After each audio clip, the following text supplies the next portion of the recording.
January, oops, wait a minute. Yep, look at this, February 9th, 2013.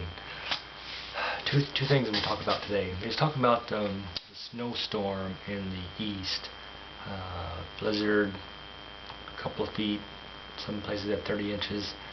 And some of us were remembering the snow blizzard in October, October one, Halloween blizzard, and I think that was that's before we moved up north. So I'm gonna say '92. So it must have been the winter of '91. Couple of feet. I remember distinctly that day driving in it. We were doing trading time route when it went down toward Rochester, Owatonna. I remember leaving in the morning, and it was kind of a mixy, rainy sleet. And then we drove into it. It turned into all snow. And of course, we drove in the snow all day. I remember we did something on the car. We was driving the car at that time, and we had put because we just painted it, and so we put a quart of oil over the paint to kind of seal in the paint, and then the snow and the sleet came down and mixed in with the oil and got all over the windshield. We had a hell of a time trying to keep the windshield clean. Not a good idea, but that was an ordeal. But then we turned, and when we started coming back is when it really got heavy and thick. Almost what they call whiteouts. It was really hard to see the road, and really struggled to get back that night. And then of course it snowed all night, and then by the next morning it was just cars locked up everywhere. It was just like they were stuck in the streets because they just couldn't move. We had a Volkswagen bus, and that baby got up and going, and it had very high clearance, so we could definitely travel down the road. And people that were stranded were given rides home. We were picking up a lot of people and getting them rides closer to their home so they could get home. I was working on a big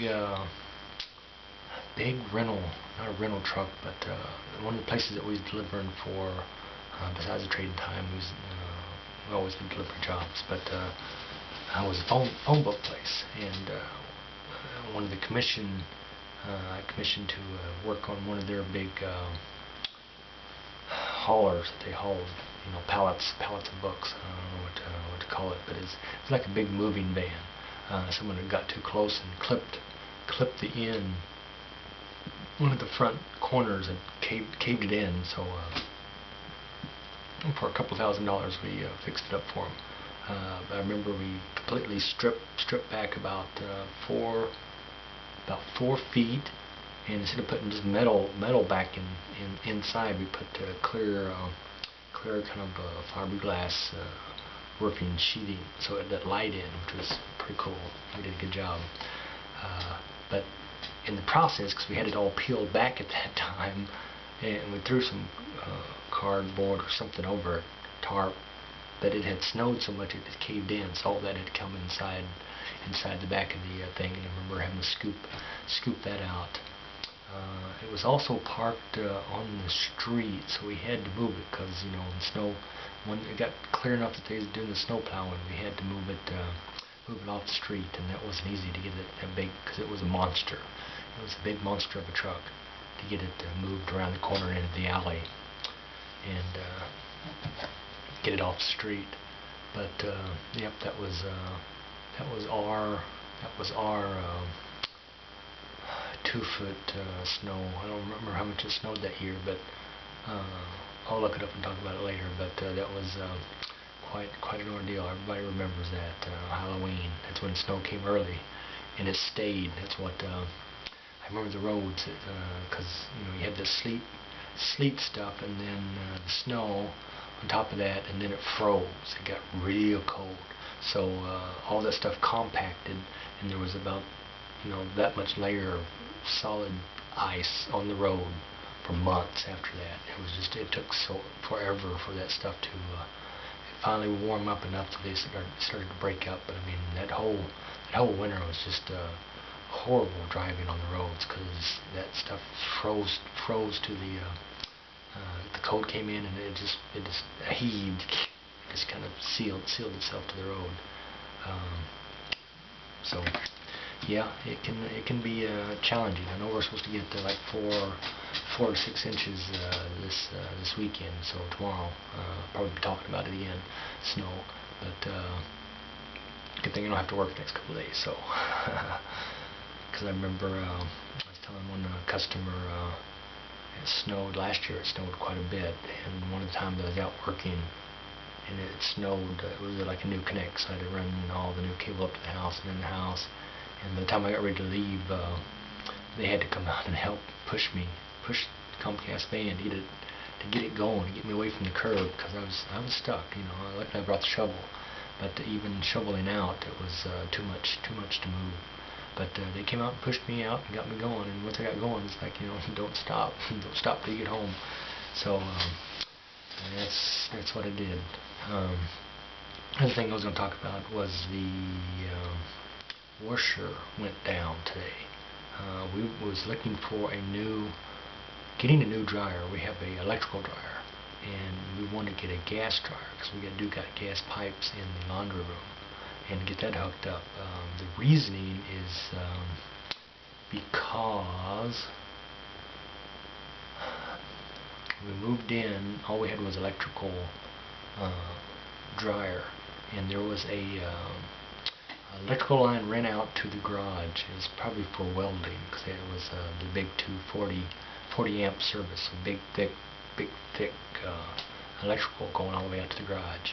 And what I did was pulled it back, and it goes like through the laundry room, up and over, through the closet, underneath the crawl space, out to the garage. So I pulled it all the way back.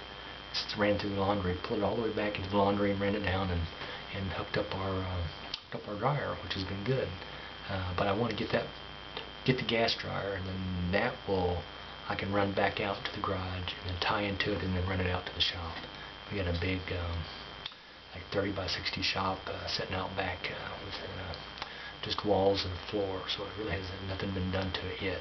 So I'm anxious maybe this year to at least get electricity run out there, and then see what we do from there, because I got a bunch of cabinets to put in it, but one step at a time.